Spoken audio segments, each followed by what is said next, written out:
विरूर, खैरी, कोच्ची शिवारातील शेतकऱ्यांना अजूनपर्यंत अतिवृष्टी अनुदान न मिळाल्याने शेतकऱ्यांचा सरकारवर, प्रशासनावर संताप. राळेगाव तालुक्यातील विरूर, कोच्ची, खैरी शिवारातील शेतकऱ्यांना अजूनपर्यंत अतिवृष्टी अनुदान खात्यात जमा झाले नाही. त्यामुळे या शिवारातील शेतकऱ्यांनी कृषी विभाग, उपविभागीय अधिकारी, तहसीलदार राळेगाव यांच्याकडे जाऊन लेखी निवेदन दिले. त्यांनी केवायसी केल्यानंतर तुमच्या खात्यात अतिवृष्टीचे अनुदान जमा होईल असे आश्वासित केले. पण त्यानंतर 1 महिना होऊन सुद्धा अजूनपर्यंत विरूर, खैरी, कोच्ची शिवारातील शेतकऱ्यांच्या खात्यात अतिवृष्टी अनुदान जमा न झाल्याने शेतकरी आंदोलन व आमरण उपोषणाला बसणार असल्याचे शेतकऱ्यांचे म्हणणे होत आहे. मुख्य संपादक विनोद माहुरेसह उपसंपादक रमेश आसुटकर.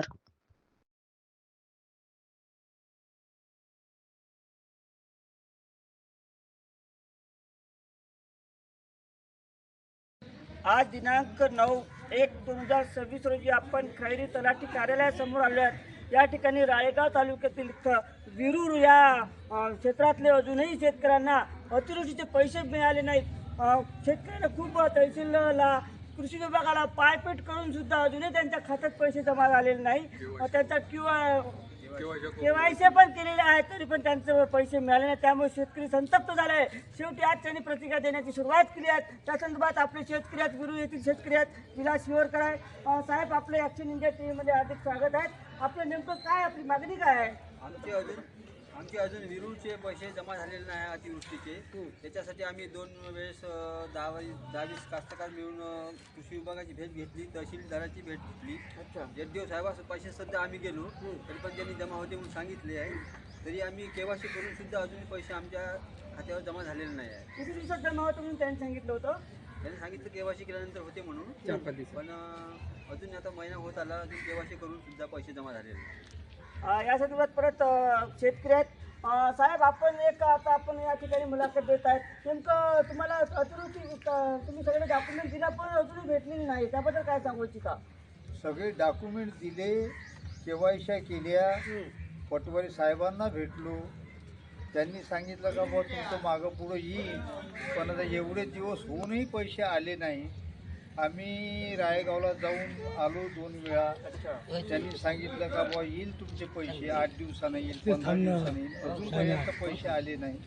त्याचं काय, म्हणजे नेमकं काय करावं आम्ही आता? सरकार सांगते की आम्ही शेतकऱ्याच्या पाठीशी खंबीरपणे उभं आहोत, पण असं कुठल्याही सरकारची प्रतिक्रिया दिसत नाही, त्याबद्दल आपण काय सांगू इच्छिता?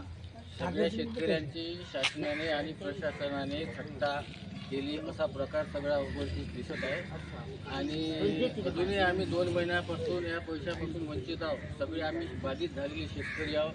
सगळे आमचे पिकं गेलेले आहे। आम्ही सोयाबीनमध्ये रोटावेटर केलेला आहे आणि मदत आणि पुनर्वसन विभागाने जी मदत जाहीर केली होती, जी शासनाने मदत वितरित केली, ते प्रशासनाच्या भोंगळ कारभारामुळे आजपर्यंत आमच्या खात्यात अजूनपर्यंत मदत पोहोचलेली नाही आहे। 2 महिन्यापासून आम्ही त्या मदतीपासून वंचित आहोत। सगळं आता जर वेळ विलंब होत असेल, तुमचं समोरचं पाऊल, तुमच्या आंदोलनाचं काय पाऊल राहणार आहे? आम्ही याच्यापूर्वी 2 वेळ माननीय उपविभागीय अधिकारी राळेगाव यांच्याकडे सुद्धा गेलो, मान्य तहसीलदार साहेब यांच्याकडे सुद्धा गेलो।